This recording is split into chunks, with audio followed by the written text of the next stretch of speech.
lalong gaganda yan kung babatiin ho natin yung katabi natin.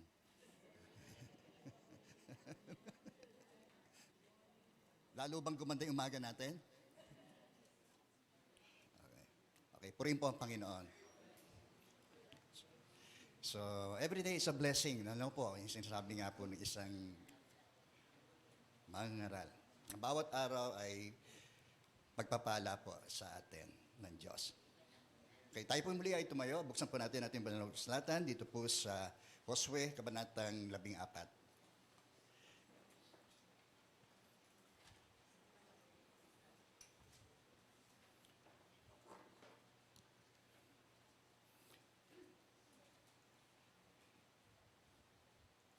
Okay, akala mo lang babasahin. Ito po sa Josue, Kabanatang 14, mula po talatang 6. Okay, ito po ang sinasabi ng salita ng Diyos. Lumapit noon kay Josue sa Gilgal ang ilang salipin ni Huda. Isa sa kanila ay si Caleb na anak ni Jepone, na mula sa angka ng Sineseo. Sinabi nito kay Josue, alam mo nang sinabi ni Yahweh kay Moses na kanyang lingkod tungkol sa ating dalawa nang tayo'y nasa Kades Barnea. 40 taon lang lamang ako noon, isinugo niya tayo buhat sa Kades Barnea upang lihim na manmana ng lupaing ito. At iniulat ko sa kanya ang buong katotohanan. Kahit na ang bayan ay tinakot ng ibang kasama natin, buong katapatan pa rin akong sumunod kay Yahweh na ating Diyos. Kaya't ipinahako niya sa akin noon ni Moses na dahil sa aking buong katapatan sa pagsunod kay Yahweh, magiging bahagi ko ang aking mga anak, ng aking mga anak, ang lupaing matapakan ng aking mga paa. 45 taon na ang lumipas, buhat ng sabihin nito ni Yahweh kay Moses. Noy naglalakbay pa sa disyerto ang bayang Israel, iningatan ni Yahweh ang buhay ko hanggang ngayon. 85 taon na ako ngayon, ngunit hindi pa nagbabago ang lakas ko mula nang ako'y isugo ni Moses upang siyasatin ang lupaing ito. Kaya ko pa na makipaglaban at gawin kahit anumang trabaho. Kaya ibigay mo na sa akin ang kaburlahang pinangako sa akin ni Yahweh. Narinig mo rin ang mga higante na nakatira doon at matitibay na pader na naglalakihan nilang lunsod. Ngunit sa tulong ni Yahweh ay palalayasin ko sila sa lupaing yaon gaya ng ipinangako niya. Binasbasan nga ni Josue si Caleb na anak ni Jepone at ibinigay sa kanya ang Hebron. Okay, pagpalain po ng Diyos ang kanyang mga salita, tayo po ay manalangin. Nagpapasalamat po kami, Panginoon, muli sa kaloob niyong buhay namin. At hayaan mo ang buhay na ito ay patuloy po niyong magamit para sa iyong kaharian, Panginoon. At sinasamo rin din po namin na kami po ay pong linisin sa lahat po ng aming pong mga pagkukulang. Hayaan mo na kami patuloy nagkaroon ng isang pusong nagpapakumbaba at aming kinikilala ang aming pong mga kasalanan po sa iyo. Minsan pa, linisin niyo po kami ng iyong banal na dugo na siyang nabubo sa pagpapatawad po ng aming pong mga kasalanan. At hayaan po niyo, masumpungan niyo po kami nagtatapat habang kami nakikinig ng iyong mga salita, Panginoon. Hayaan po ito'y mangusap sa amin at patuloy na mag-akay sa amin tungo sa mas malalim naming pagkakilala sa iyo, Panginoon. Pinupuri ka namin, minsan pa, hayaan mo ang presensya, Panginoon, ay sumaamin sa mga sandali pong ito, alang-alang po kay Jesus na aming Panginoon at aming pong tagapagligtas. Amen, amen. Sige po, tayo po yung makakaupo na.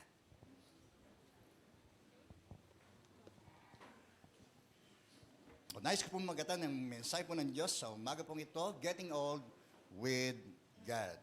Ulitin nga ho natin yon, Getting Old with God. Pagtanda kasama ang Diyos. Tingnan yung natin muna natin mga katabi. Matanda na ba siya?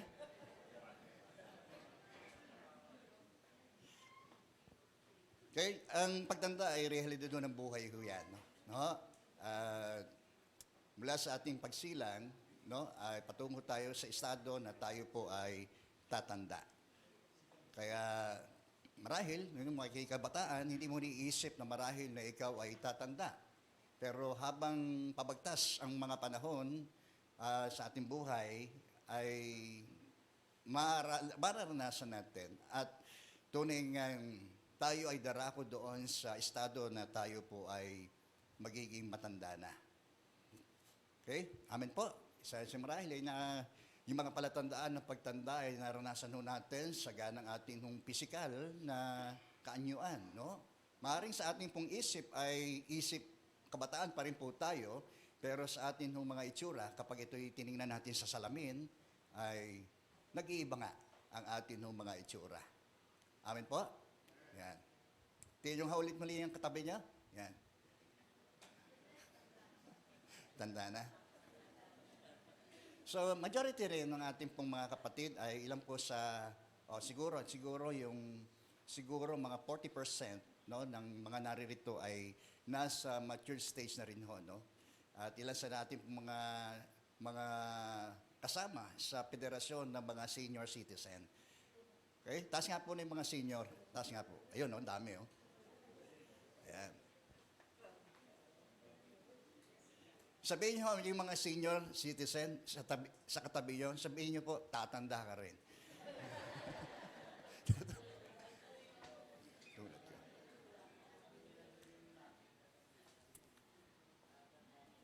Well, nice ang Diyos na tamasahin natin, kahit tayo po nandito sa ganitong uri ng estado ng pagtanda, ay tamasahin natin yung kanyang ipinangakong buhay na ganap at kasiyasiya. Okay? Amen po. Huwag nating harapin ang ating pagtanda na tayo po'y mabilanggo sa kalungkutan, no, sa kawalan ng pag-asa, at sa karamihan na nag-iisip na sila ay wala ng kabuluhan. Okay? Ilan sa mga various attitudes, o yung negative attitudes ng mga tumatanda, unang-una, ay yung pong uselessness, no? Marahil nakakadama at nag-iisip ang ilan sa maraming mga matatanda na sila ay mga inutil na, no? Lalo't marahil kung sila ay nakaranas ng pagkakasakit, no? Hindi malayo na sumagi sa isipan ng mga nakakaranas nito na sila ay mga wala ng silbi, no? Wala na silang magagawa. So, pangalawa, yung pong tinatawag na guilt, no? Tila ang marami sa mga matatanda ay iniisip pa rin yung mga nagdaang mga madilim na kahapon ng kanila pong buhay. No, kaya siguro na nagre-reminisce ang ilan sa mga matatanda doon sa mga nangyari sa kanilang mga nakalipas. Kaya lahat naman ho tayo ay mayroon pong mga pangit na kahapon. Di ba? Lahat naman ho tayo eh. Amin po. So, gayon pa man, no? Mahalaga na hindi tayo mabuhay sa ganung uri ng sumbat ng budhi sa atin dahil doon sa mga marahil yung mabibigat na mga kasalanan ng ating pong mga nagawa. Tayo po ay nasa Panginoon na, no? Hindi na dapat ito umiiral sa ating mga kaisipan sapagkat anuman naging bigat ng ating mga naging pagkakasala sa Diyos ay ito na kanyang pinawalang sala sa atin. Amen po. Yan ay sa pamagitan ng ating pananampalataya kay Kristo. Yung sinasabi ng Romans chapter 3, no, bagamat ang tao ay wala daw pong ituturing na matuwid sapagkat lahat ay nagkasala at walang sino mang karapat-dapat sa paningin ng Diyos. Walang matuwid, wala kahit isa, wala daw pong gumagawa ng mabuti. Yun no ang kalagayan ng tao sa ganang kanyang espiritual. Pero salamat sa Diyos sapagkat dahil kay Kristo, dahil sa pananampalataya ng isang tao kay Kristo, ay siya'y nakakaranas ng tinatawag na pagpapawalang sala na kaloob ng Diyos sa Kanya. Amen. Kaya ito yung tinatawag nga po natin sa Ingles na justification. Di po ba? Pinawawalang sala ang lahat ng mga nanalig sa ating Panginoong Hesukristo.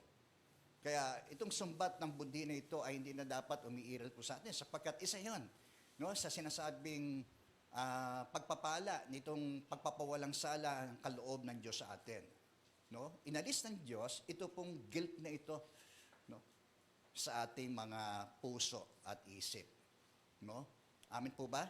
So tayo po ay hindi na may tuturing na makasalanan sa harapan ng Diyos dahil kay Kristo sapagkat tayo po ay mga pinawalang sala na. Okay? Amin po. So, gayon pa man, hindi nangangahulugan ng isang Kristiyano ay pinawalang sala, ay hindi na ho siya magkakasala. Siya pa rin ay merong taglay ng likas ng kanyang pagkatao pa rin ng pagiging makasalan sapagkat nagkakamali pa rin siya. Amen po. Lahat tayo nagkakamali pa rin. Amen po. Yan.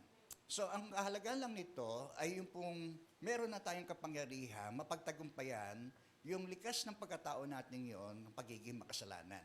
No, kaya nga nagkakaroon tayo ng bagong pananaw ukol sa kasalanan sapagkat no, nagkakaroon tayo ng pagkamuhi o marahil minsan ay pagkalungkot no, kapag tayo nakakagawa ng pagkakamali. Di ba? Isang indikasyon yun at palatandaan na talagang tayo po ay nakasumpong nitong pagpapawalang sala ng Diyos sa atin. Okay? Amen po? Yun din naman ang pinapayo sa atin ng Biblia, no? Na ayon din kay Juan, doon sa unang 1, chapter 1, verse 9, di po ba? O yung mga unang mga talata ron, sinasabi natin, kung tayo may hindi nagkakasala, dinadaya natin sarili at wala sa atin ng katotohanan. Ginagawa rin natin sinungaling ang Diyos. Pero, ngunit kung tayo daw po ay magkasala, ay ipahayag natin dito sa Diyos. At maasahan natin tayo po ay patatawarin, lilinisin, amen, sapagkat siya ay matuwid. Amen po. Okay? So, salamat sapagkat meron tayong ganung uri ng kalayaan na kapag tayo po ay nagkamali, no? Sa pag-uudyok ng Espiritu Santo sa atin, ay siya namang nag-aakay sa atin tungo sa pagkilala ng ating mga kasalanan at pangungumpisal sa ating Diyos. Purihin po ang Panginoon. Ayun po, mapasok po tayo sa proseso ng tinatawag nating pagpapaging banal o yung sa English po ay sanctification. So, dito tayo, sa ating present condition, dito tayo pinararaan ng Diyos ukol doon sa ating pagpasok doon sa ating kalalagyan sa hinaharap, yung pong tinatawag na yung ating future glorification o yung ating hinaharap na pagluwalhati ng Diyos sa atin. Amen. No? So, doon tayo patungo, doon sa kaganapan na yon, no, sa mga darating na panahon. Purihin po ang Panginoon. So, balik tayo roon, no? Kaya hindi na dapat maging balanggo tayo ng ganung uri ng sumbat ng budhi na ito sa atin sapagkat tayo ay mga pinawalang sala na ng Diyos. Di ba? Sabi yung mga pinawalang sala ay nagkaroon ng kapayapaan sa Diyos. Romans chapter 5 verse 1. Amen. Di po ba? Yun daw pong mga pagpapala ng mga pinawalang sala ay nagkaroon ang mga ito ng kapanatagan. Amen. Glory be to God. No?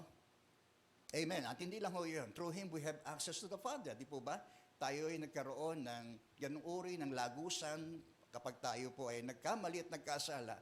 Meron tayong ganung uri ng daan, no? At tagapamagitan kapag tayo po ay nagkamali at nagkasala. Okay? At ang Diyos naman ang nagre-restore sa atin, no? Ng ating ugnayan sa Diyos. Sapagkat alam natin, ang kasalanan siyang naghihiwalay sa atin sa Diyos. No? At ang kasalanan ang siyang nagbibigay sa atin upang makadama tayo, no, ng ganung uri ng damdamin na tayo'y mahina, no? At kailangan ho natin ang Diyos sa atin umuhay. Amen. So, karamihan ng mga matatanda ay huwag na tayo mabuhay sa nakaraan, no? Tapos na ho yun pinatawad na ho tayo ng Diyos doon. Amen po. Okay? Huwag na ba itong laging nagmumulto sa atin, no? Bumabalik at tayo inukulkil na tayo pa rin ay mga makasalanan, no? Tayo pa rin yung sinusumbat na ginagamit din ng kaaway sa atin para tayo ipapaniwalain na tayo pa rin ay nabubuhay sa ganung uri ng buhay ng sumbat ng budhi. Pangatlo, ang mga negative attitude towards aging, di po ba? Yung self-pity, no? Maraming mga matatanda, ganun ho nagiging kaisipan at damdamin nila sa kanilang sarili. Yung pagkaawa sa sarili. Okay? Amen po, no? So, kapag tayo dumarating sa ganitong uri ng bagay, ay nangangahulugan ito ng ating kawalang pag-asa. Huwag na ho tayong dumating doon. No? Yung mula sa pag-aawa sa ating sarili, tungo doon sa kawalan ng pag-asa. Kaya marahil nga, no, na nagkakaroon tayo ng ganung uri ng sa ating mga sarili kapag tayo po ay tumatanda. Pang-apat, ayun daw pong takot, no? Natatakot mag-isa, natatakot na abandonhin ang kanyang mga anak, no? So maraming mga takot na maaring pumapasok sa isip ng mga taong tumatanda. Fear of old age, di po ba? Na kapag tayo tumanda, ano na? Di po ba? Ano na kaya? Okay? Nandiyan po ba tayo? Yung pwede para maka-adapt kayo sa ating kalagayan, sa estado natin bilang isang matanda. So, gaya nga na yung sinasabi sa atin ng Diyos, na tamasahin natin yung kagandahang loob ng Diyos, no, yung pong tinatawag niyang abundance of life, no? Even sa atin hong estado ng atin hong pagtanda. Amen po? I-enjoy natin, may enjoy natin ang buhay kahit na tayo nasa estado ng atin hong katandaan, no? Kapag kasama natin ang Diyos. Yun ang sikreto ng isang ganap at kaaya-ayang buhay. Purihin po ang Panginoon. Amen. So, yung ano naman, ang pananaw ng Diyos ukol sa pagtanda. Pag sinabi nating attitude, yun yung paraan kung paano tayo mag-isip, no? O paano tayo mag-isip sa isang mga bagay, sa ating mga sarili, sa ating pananaw, sa ibang mga bagay. Okay? Yung sinasabing attitude. Pangalawa, bahagi yung pong God's attitude towards aging, no? At ito naman, yung pananaw ng Diyos ukol sa mga nagkakaedad o mga tumatanda. Nakanda na ba tayo? Yan. Isang magandang halimbawa po, itong buhay po ni Moses, no? Balikan natin ang buhay ni Moses. Alam natin na siya'y nabuhay ng 120 mahabang mga taon, no? Sabi, hindi siya nanghina, no? Ni lumabo ang kanyang mga mata. Sabi roon sa Deuteronomy, no? Na hindi lumabo ang kanyang mga mata, ni nanghina ang kanyang katawan. No? Bagamat siya umabot ng ganong edad ng 120, sabi roon, at si Moses ay gayon na lamang kalungkutan ng buong bayan ng Israel nung ito ay mamatay. No? Ang sabi nga roon na 1 buwan siyang ipinagluksa ng bayan ng Diyos. Okay? Pero sa ganang kanya, itinamasa niya ang ganitong uri ng pananaw, no? Ayon sa pananaw ng Diyos, ukol sa value ng buhay. No? Number 1, nasabi niya roon sa mga talatang ito, no?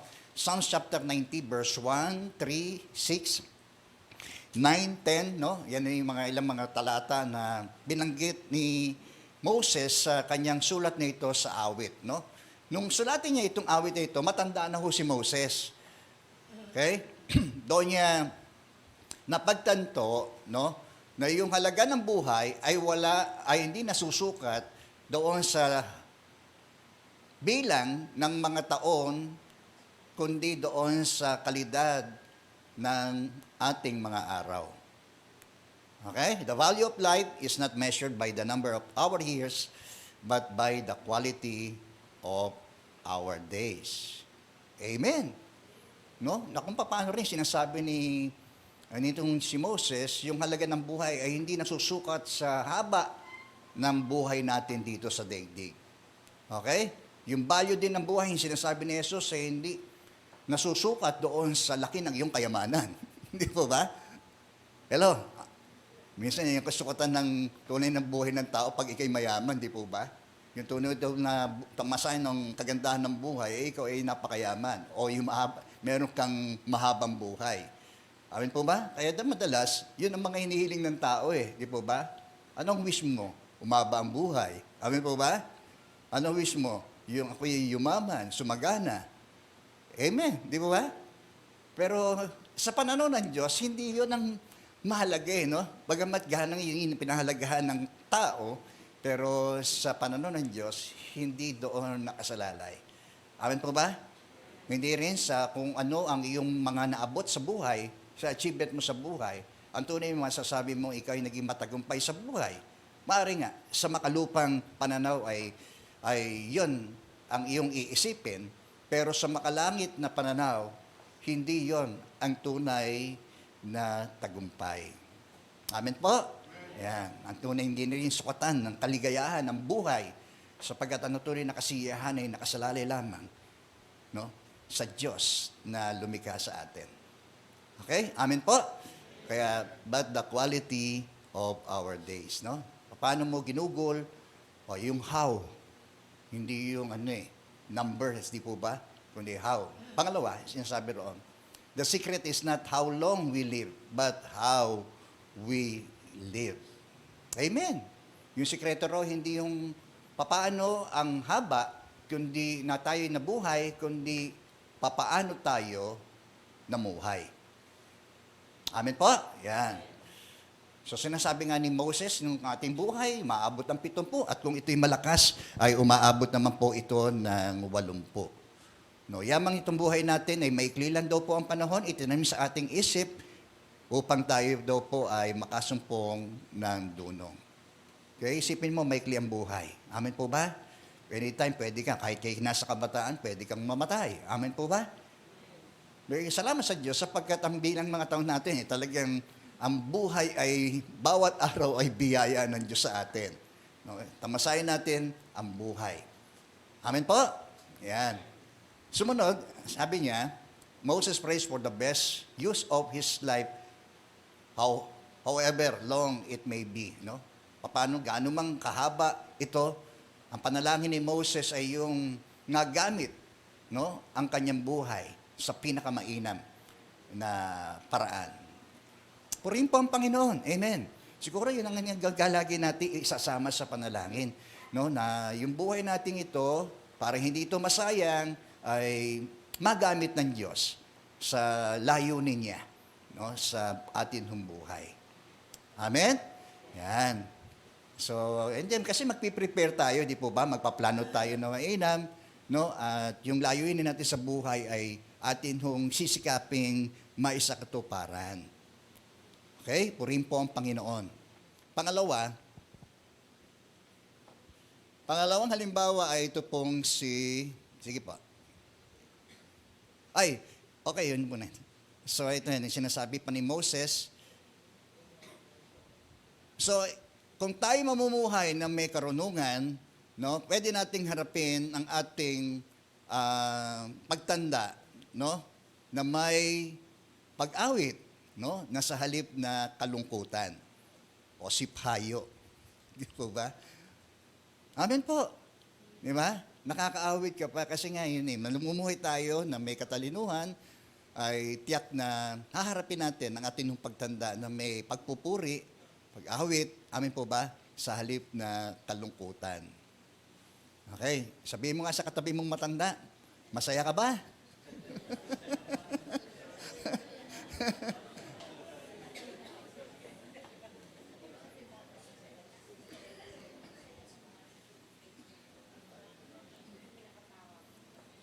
Pagtanda, dapat naman kasi pinaghahandaan natin yun. Amin po ba? Nung darating talaga na tatanda tayo at lilipas. Okay? Ngunit sana hindi lang awitin ang ating iiwanan. No? Okay? Amin po, asong. Ngunit mayroong awit. Tayong awit ng pagpupuri sa Diyos. Amen? Okay? So, since every day is a gift from God, no, yamang di lamang, ang bawat araw ay kaloob ng Diyos sa atin, live each one, no, ipamuhay natin ang bawat araw na yan, enthusiastically, no, ibig sabihin, no, may kagalakan para sa Kanya. Amen. So, yun ang tunay na magbibigay kasiyahan po sa atin. Kung yung buhay po natin ay nagbibigay kasiyahan sa Diyos, no, di po ba? Yun ang lagi nating pakanasain. Lagi, sa bawat araw nating buhay, ay maging kasiyasiya tayo sa ating Panginoon. Amen po ba? So, yaman din lamang, yun ang purpose niya ng kanyang paglikha sa lahat ng bagay, di po ba? Sa bawat yugto ng kanyang paglikha, di po ba? Anong nangyayari? Nasiyahan ang Diyos. Di ba? Kung papansinin ho natin, yung bawat yugto ng kanyang mga pagkakalika doon sa Genesis, di po ba? Bawat kanyang paglikha, matapos niyang likhain yon, ay ang Diyos ay nasiyahan. Amen po? Yan. So, dapat nagkakaroon na tayo ng bagong pananaw sa buhay. Di po ba? Itong ganung uri ng pananaw na nabubuhay tayo sa bawat araw, hindi para bigyang kasiyahan ng ating mga sarili, kundi bigyang kasiyahan ang ating Diyos. Amen. So, napakahalaga, no, nito pong sinabi ni Moses na ito. Next example ay ito pong si Caleb, no? Yung binasa po natin kanina. Si Caleb ay isa doon sa mga representative ng tribo, no? Na siyang isa sa mga naging tik-tik, no? O yung spies, no? Alam natin, nung dumating yung pagkakataon ng mga Israelita, sila Moses, panguna niya, ay dumating sila doon sa bungad ng lupang pangako. Ito po yung tinatawag na Kades Barnea. No, yun po yung Kades Barnea, yung binanggit dito kanina, ito po yung bungad ng lupang pangako. Although alam natin si Moses, hindi ho siya napapasok po roon, no? Bagamat ito'y natanong niya lamang, pero hindi ho siya nakapasok po roon. Pero bago ho nila, nung sila po ay naroon na, ay isinaisip ni Moses na yung pong lupain na yon ng Kanaan ay tiktikan, no? Manmanan nito pong mga 12 spies na ito, no? Bawat kasing tribo ay meron pong representative, no? At bawat yung dalawang tribo, si Joshua at si Caleb ang representative po noon. Diyan po ba tayo? Okay. Okay, nung suguin ng Diyos, sila Caleb, no? Sabi na, nabanggit niya rito, siya po ay 40 years old, no? 40 years old. Medyo nandoon sa marahil ng mga edad na yon, yun po yung edad ng kasibulan. Di po ba? Hello, diyan pa tayo? Yan, yung bang malakas pa, masigla, no? Higit sa lahat, no? Makita natin yung pananampalataya nitong taong ito, eh. Di ba? For 40 days, no, minanmanan nila yung Kanaan na yon, at nung sila'y magbalik, no, katunayan, meron po silang mga ebidensya na yung lupain na yon ay talagang sagana sa lahat ng bagay. No, ang kailangan lamang nilang gawin ay kupkubin yon. Okay? Yun ang bilin ng Diyos kasi kanila yun, eh, no? Bagamat hindi sila ang doon, ibig sabihin nagpaunlad ng mga lupain na yon. Yung mga nakatira doon, mga residente na sila doon, eh. Ibig sabihin, palalayasin sila roon, aalisin sila doon. Sapagkat yung lupain na yon, ibinigay ng Diyos sa kanyang bayang Israel. Tama po? Baliktad nga, eh, no? Sila yung mga nagpayabong ng mga lupain po roon. Doon sila nagtayo ng kanilang mga tahanan, kanilang mga pamilya. Doon na nabuo yung mga pamilya ng mga taong mga naroon. Ngayon, no, ang misyon ay palayasin yung mga tao na naroon sapagkat yung lupain na ibinigay ng Diyos sa kanila at sila ang maninirahan doon. Sila ang aani ng mga bagay na hindi nila tinanim. Isipin niyo po yun. Titira nila yung mga tirahan doon na hindi naman sila ang nagtayo. Okay? Amin po, dyan po tayo. Minsan katakataka, eh, no? Pero yun ang plano, yun ang mission nila na palayasin ng mga taong mga naroon at sila ang maninirahan po roon. At ebidensya ho ng kanilang pagbabalik, after 40 days ng kanilang paninigtik doon sa Kanaan, ay nakakita at nasaksikan ng buong bayan yung pong kasaganahan dahil doon sa kanilang mga daladalang mga prutas. Di ba? Yung mga bunga ng mga pananim na kanila pong kinuha doon na talaga namang nagpapatunay na masagana ang lupain po roon. Gaya ng ipinangako ng Diyos sa kanila. Purihin po ang Panginoon. Amen. So, nung sila makabalik, no, ay meron pong ulat, no, na binigay yung 12, no?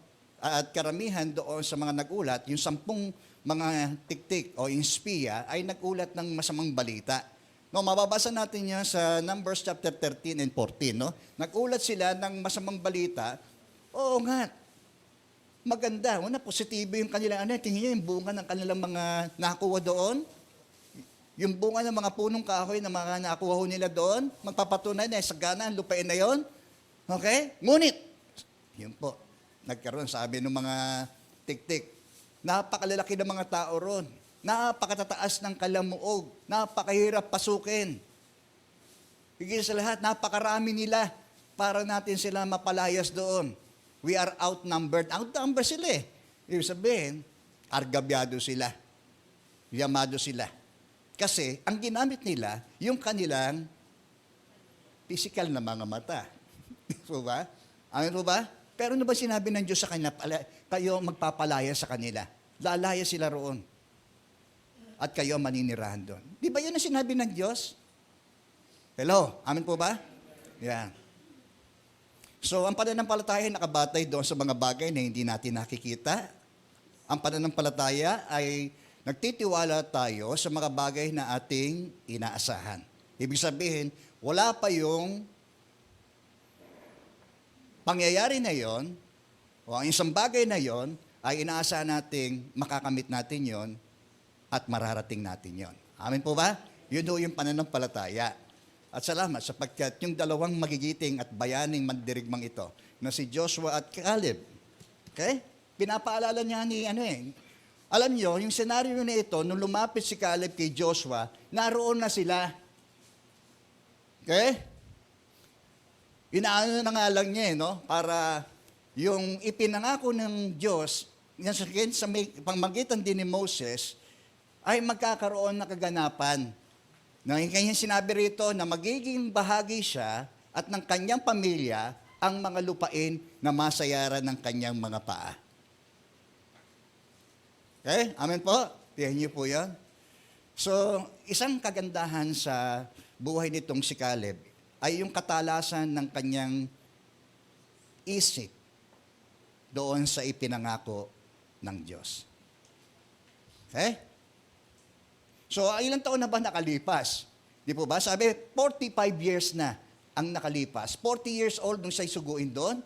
Lumipas ang 40 mga mahabang mga taon. After 45 years, nung sila'y makapasok, makukob na nila itong Kanaan na ito, at hinihingi na niya yung kanyang parte at bahagi dito. Okay? 45 years.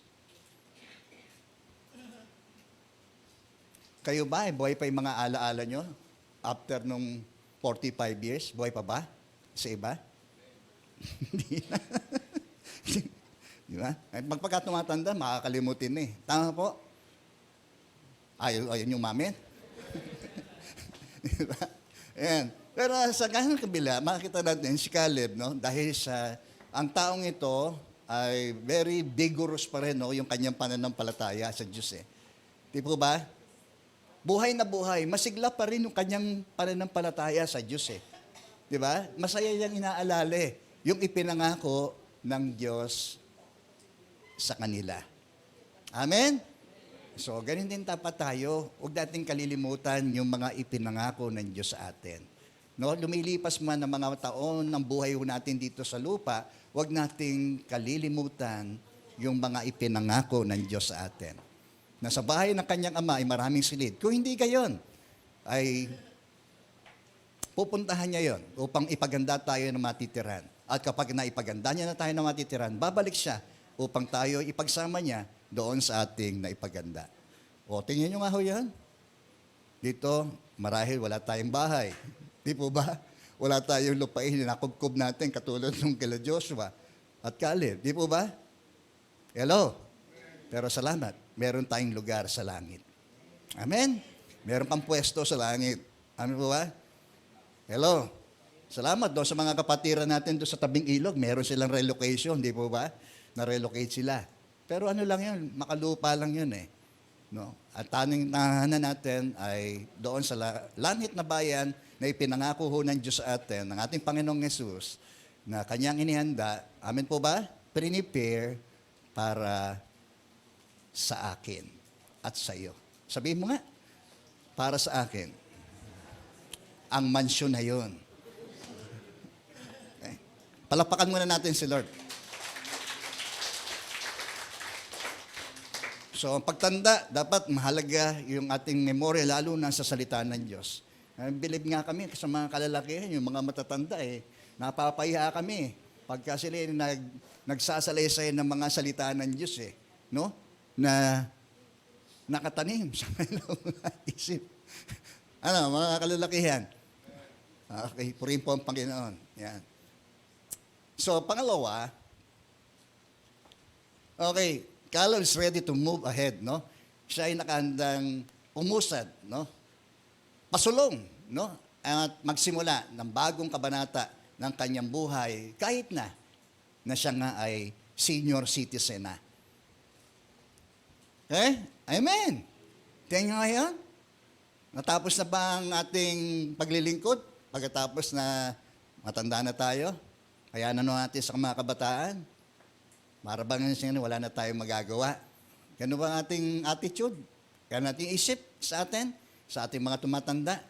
Yun ay hindi dapat, no? Makita natin si Caleb, 85 years old na siya. Okay? Sino ba pinakamatanda sa atin dito? Sino ba 85 dito?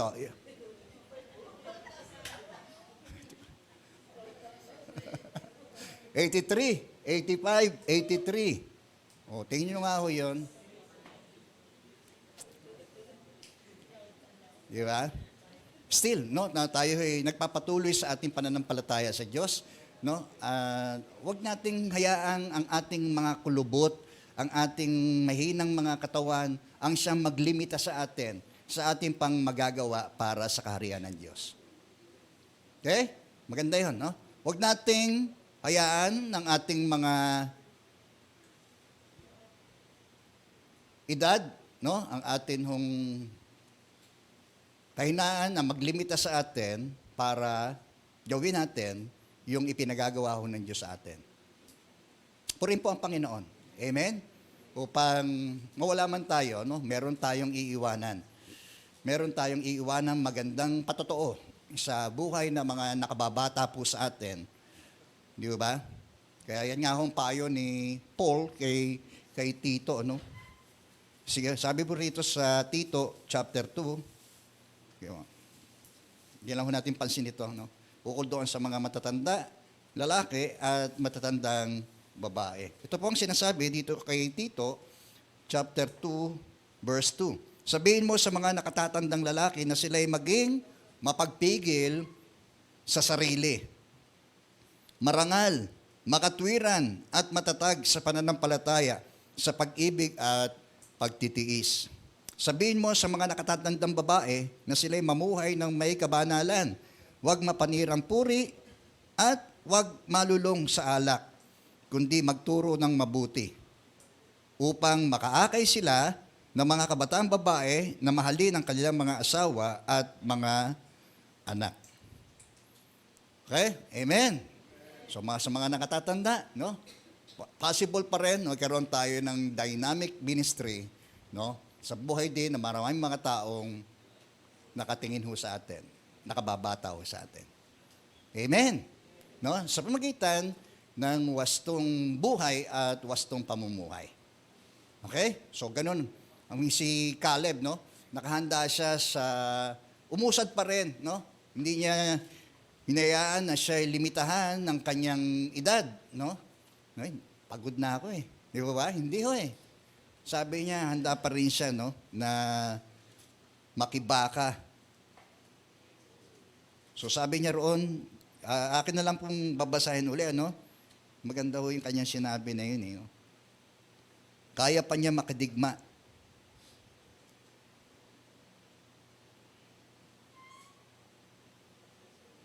Okay, sabi rito sa verse 10, no? Sabi, 45 taon na ang lumipas, buhat ng sabi nito ni Yahweh kay Moses, no'y naglalakbay pa sa disyerto ang bayang Israel. Iniingatan ni Yahweh ang buhay ko hanggang ngayon. 85 taon na ako ngayon, ngunit hindi pa nagbabago ang lakas ko mula nang ako isugo ni Moses upang siyasatin ang lupain ito. Kaya ko pang, tingin niyo po kaya ko pang makidig paglaban at gawin ang kahit anong trabaho. Purihin po ang Panginoon. Amen. Yeah. Sabihin mo sa katabi mo, ikaw na nasa katandaan, kaya ko pa.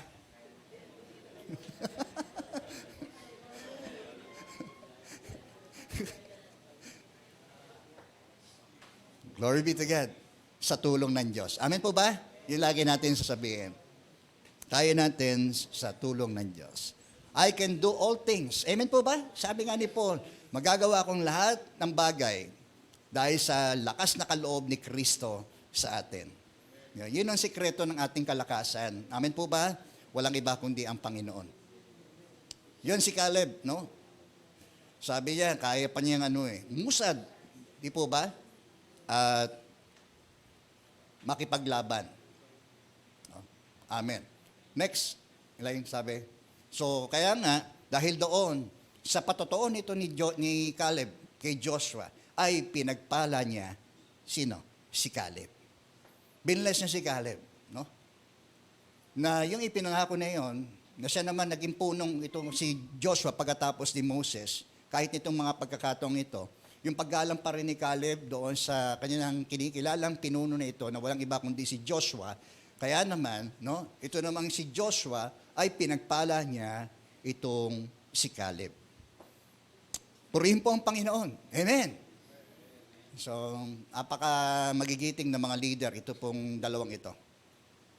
Puno ng pananampalataya. Yung mga imposible para sa Diyos ay posible, para din sa kanila ay posible dahil sa kanilang pananampalataya. Amin po ba? Minsan yan ang kulang sa atin eh. Di po ba? Nakikita natin yung mga balakid, niisip natin yung maaaring mangyari, di po ba? Pero sila yan eh. Binigay na nga sa kanila ng Diyos yun eh. Ang kailangan lang nilang dapat gawin, no? Ay angkinin yun. Bahala ang Diyos na magsusupply sa kanila. Naku niyo po. Okay. Okay. Lesson. Ano matututunan natin dito sa buhay nito pong si Caleb? It is possible for life's greatest achievement to take place in old age. No? Posible, no? Na yung dakilang mga bagay sa buhay, okay, ay mangyari sa panahon na tayo po ay mga matanda na. Hindi nga po yan. Okay? Kaya, huwag natin sabihin tapos na. Di po ba? Meron at meron pang possible na gawin ng Diyos, no, sa pamamagitan natin kahit na tayo po ay mga matatanda na. Okay? Naalala ko ulit si Webster, di po ba? Si Webster, nabuo niya yung dictionary niyon nung siya po ay 70 years old po niya. 70 years old na siya. Okay? Si Douglas MacArthur, yung statement niya ng I shall return, no? Binanggit po niya yon nung siya po ay 75 years old na. Yeah. Amen. So magpapatotoo pa ba tayo sa marami mga nasa kanilang mga kaidaran na ng kanilang mga masungkit o matanggap yung mga greatest achievement na ito ng kanilang mga buhay. Amen. So sa buhay din ni Caleb, no? Nasumpo ngayon after 45 years, di po ba? Nung 85 years old na siya, tsaka lang siya nagkaroon ng ganong katuparan ng mga bagay na ipinangako ng Diyos na yon, na lupain para sa kanila. Hello? Amen? Okay. Palakpakan mo natin si Lord. Okay? Pangalawang lesson. There is no retirement from our walk. Amen po ba? Marahil nga sa mundo, meron tayong tinatawag na mga retirement age natin. Di po ba? Pagtungtong mo na 60. Amin po ba? Kadalasan, retired ka na. Di po ba? O yung iba, nag-early retirement. Ano? Natawa siya. So, pero sa Diyos, ang paglilingkod natin sa Diyos, walang retirement po yan. Okay? Kahit matanda, pwede ka pa. Sabihin mo nga sa mga matatanda, pwede pa kayo.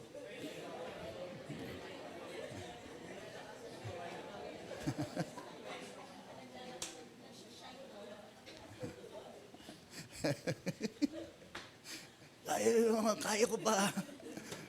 There is no retirement from our walk. Di po ba? Ay, maaari tayong dalhin doon sa ganong uri ng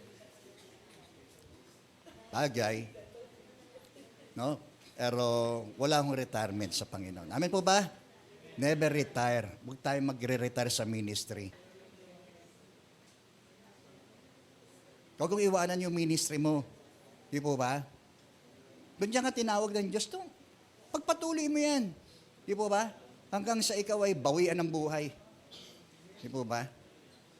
Naalala ko yung ang tatay ni Rick Warren, di po ba? Siya nasa bedridden na ho siya noon, nasa deathbed na ho siya. Siya yung nagpipilit bumangon noon, ayon doon sa patotoo. No? Lagi niyang sinasabi, God to save one more soul for Jesus. No? Gusto ko pang makahikayat ng isang kaluluwa para kay Kristo. Tingnan nyo, kung gaano siya kasiglang gawin ho yun, kahit na siya ay naroon na sa mga huling mga sandali ng kanyang buhay. Yung pa rin ang sinasabi niya, get to save one more soul for Jesus. Amen? Okay. Sige po. So remaining vital and involved depends on our attitude. Nakadepende yan kung ano ang pananaw mo sa iyong sarili at higit sa lahat, ang pananaw mo sa Diyos. Di po ba? Yung panatili kang masigla, no? Nakasama. No? Nakadepende ho yan sa ganang ating pananaw sa ating mga sarili. At higit sa lahat, sa Diyos. Amen po? Si Caleb, hindi ganun siya. Di po ba? Yun ang kanyang pananaw eh. Kaya ko pa. Napakagandang attitude doon niya yun. Attitude ng isang vigorous, masiglang pananampalataya. Okay? Amen. Sige. A new attitude towards aging, no? So tayo, di ba? Matapos nating malaman, may encourage tayo doon sa pananaw nito pong magiting na mandiribang itong si Caleb, no? Okay? So, tayo man, no, wag nating ilimitahan yung ating kaya pang magawa kahit tayo po'y nasa katandaan na. Kaya si Caleb, no, hindi niya hinayaan yun, kundi patuloy siyang sumunod sa Diyos. Amen? Fully, sa kabuuan. No? Sinunod niya ng Diyos ng lubusan. Pangalawa, sana magkaroon tayo ng ganito. No? Para sa Kanya, ang pagtanda ay isang pakikipagsapalaran. Amen po ba? Okay? For him, old age is an adventure. Di po ba? Very thrilling pa rin. Amen po ba? So meron at meron pang nakalaan para sa atin. Para akyatin natin. No? Yun man ay bundok. No? Puntahan natin. Yun man ay malayo. Kung doon tayo pinanalugar ng Diyos sa atin. So kahit merong mga panganib, merong mga challenges na makakaakibat nito, di po ba? Tinamasan niya na ang pagtanda ay isang pakikipagsapalaran na kasama ang Diyos. Yun ang mahalaga nun. Okay? Amen po ba? No? At kapag ang Diyos ay sa atin, sino ang laban sa atin? Di po ba? Kaya walang makapaghiwalay sa pag-ibig ng Diyos sa atin. Mahal tayo ng Panginoon. Amen po ba? Kahit nasa ganong estado mo, mahal ka ng Diyos. No? At nais niya na huwag kang mapilay. Huwag tayong matupilas, no? Sa ganang atin ng edad. Meron pa rin kayong magagawa para sa kaharian ng Diyos. Amen? Okay? Tayo po'y manalangin. Dakilang Diyos, muli po kami nagpapasalamat sa iyo pong masaganang mga salita na ito, Panginoon. At hayaan po ninyo na tulad nito pong yung lingkod na ito na si Caleb ni Moses, Panginoon, ay tamasahin namin ang aming mga buhay sa bawat araw na may kasiyahan, Panginoon. Dahil sa ito yung kaloob sa amin na dapat naming ingatan at gamitin para sa iyong layunin, Panginoon. At hayaan mo na